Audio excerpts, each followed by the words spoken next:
Okay, back again. These are called cross buffs. They go into a die grinder.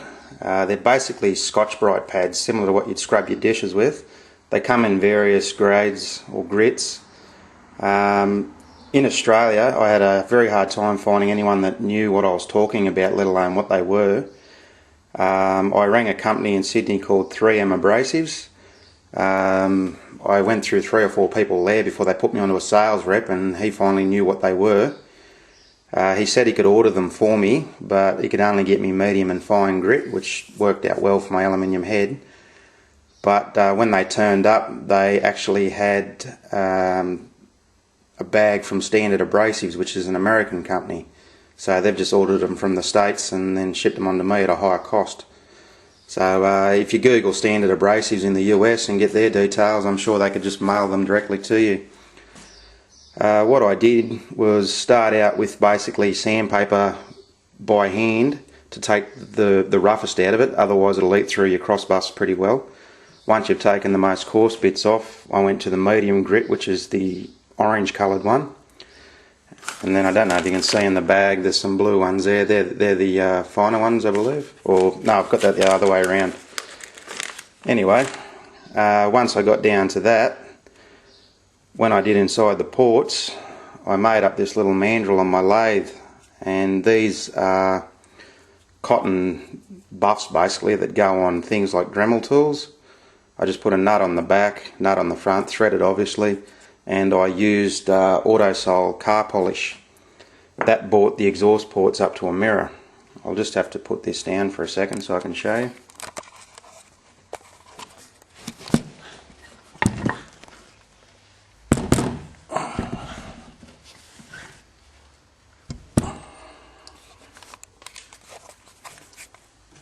Okay, I don't know how well this will show up on the screen, but that's in the exhaust ports there, and you can see I've got a pretty good shine all the way down. And you can see inside the top of the valves there with the new oversized valves.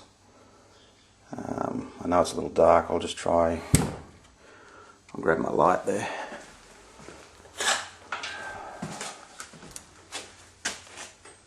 There we go.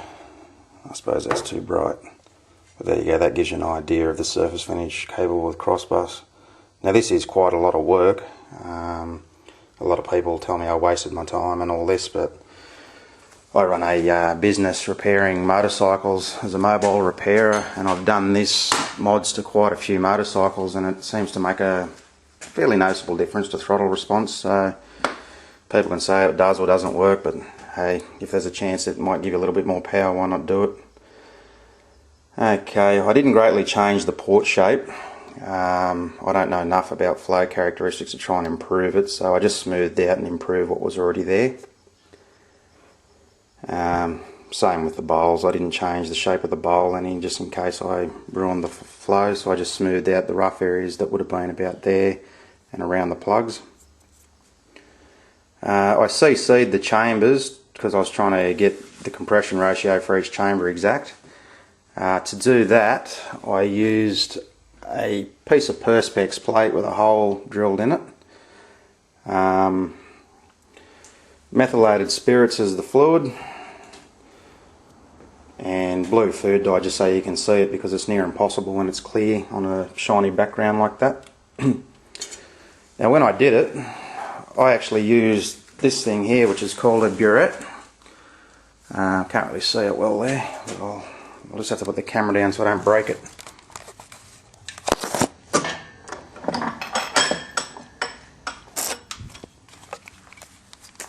Okay, this thing is graduated in millilitres. 1 milliliter is 1 cc.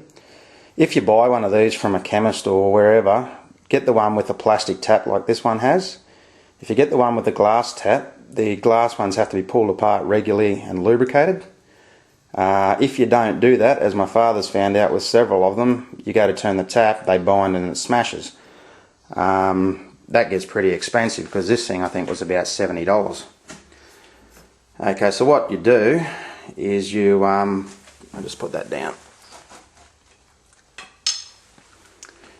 Basically you lay the head flat on its back. You smear a very thin film of grease around the edge, making sure none protrudes in there, into the combustion chamber. You put the flat piece of glass on with the hole. I like to have a little bit of a tilt on the heads and put the hole somewhere sort of towards the edge so most of the air will run out easily.